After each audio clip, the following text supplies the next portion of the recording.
नारायण। चंद्र ग्रहण जिस दिन पड़ रहा है उस दिन से श्राद्ध पक्ष प्रारंभ हो रहा है। अब ये ग्रहण काल में श्राद्ध के विषय में कुछ लोगों ने प्रश्न किया है, तो उसके विषय में हम आपको बताएं कि ग्रहण काल में जो श्राद्ध कर्म किया जाता है उसका बहुत महत्व बताया गया है। इस विषय में निर्णय सिंधु के प्रथम परिच्छेद में प्रमाण भी मिलते हैं। संक्षेप में हम यहाँ आपको संकेत मात्र कर देते हैं। तो निर्णय सिंधु के प्रथम परिच्छेद में कहा गया है, चंद्र सूर्य ग्रहे यस्तु श्राद्धम विधिवत आचरेत तेनेव सकला पृथ्वी दत्वा विप्रस्य वै करे।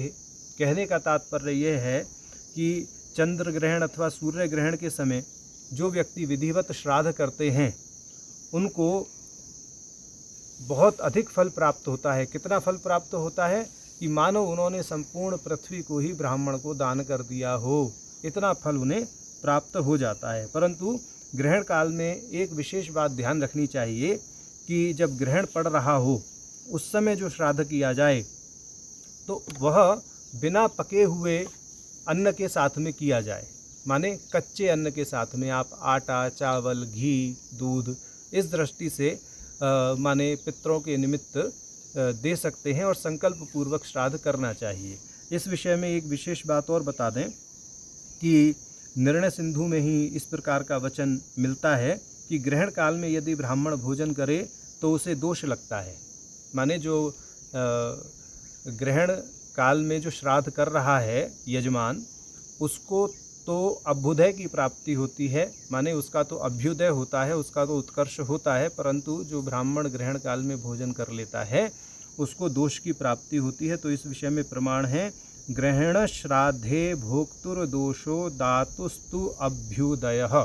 इस दृष्टि से प्रमाण है। वैसे तो ग्रहण काल में भोजन का सर्वत्र निषेध ही है, इस दृष्टि से भी माने ब्राह्मण को ग्रहण काल में भोजन करने का दोष यहाँ कहा गया है। तो फिर जो ग्रहण काल में श्राद्ध किया गया है और पितरों के निमित्त जो सामग्री निवेदित की गई है तो उसका क्या करें, तो अगले दिन ब्राह्मण को उसे दिया जा सकता है, ऐसा यहाँ कहने का भाव है। अब आगे एक विशेष चीज़ और हम आपको बता दें कि जिनके घर सूतक पातक लगा हुआ है तो वह ग्रहण काल में क्या करें। सूतक का अर्थ है अगर जन्म का सूतक है या मरण का सूतक है, इस दृष्टि से कह रहे हैं कि किसी के घर में जन्म का अशौच या मरण का अशौच है तो उनके लिए श्राद्ध में क्या करना चाहिए या वह श्राद्ध में क्या करें। तो इस विषय में भी निर्णय सिंधु में ऐसा निर्देश किया गया है कि ग्रहण होते समय सूतक पातक में भी स्नान और श्राद्ध किया जा सकता है। और प्रमाण इसमें दे रखा है निर्णय सिंधु में, सूतके मृतके चैव न दोषो राहु दर्शने तावद एव भवे शुद्धि यावन मुक्तिर्न दृश्यते।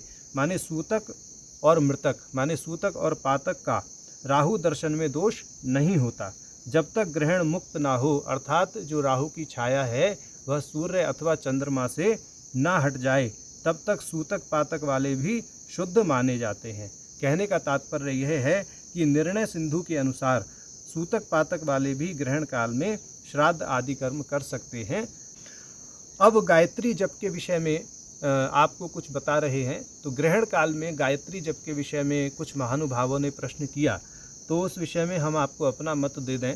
वैसे तो ग्रहण काल में जो भी जप किया जाता है उस जप को करने से अभ्युदय ही होता है, उस जप को करने से माने अच्छे फल की ही प्राप्ति होती है। परंतु गायत्री जप के लिए हमारा मंतव्य यह है, माने हमारा ये व्यक्तिगत मंतव्य है कि गायत्री पुरुष चरण प्राय विस्तृत विधि के माध्यम से ही करना चाहिए। आप ग्रहण काल में चाहें तो माने जो गायत्री का जप है वो आप कर सकते हैं, उससे किसी दोष की प्राप्ति तो आपको नहीं होगी। परंतु पुरुष चरण आपका प्रशस्त फलदायी हो, इसलिए आप गायत्री के विस्तृत पुरुष चरण को ही करें तो वह ज़्यादा श्रेष्ठ है।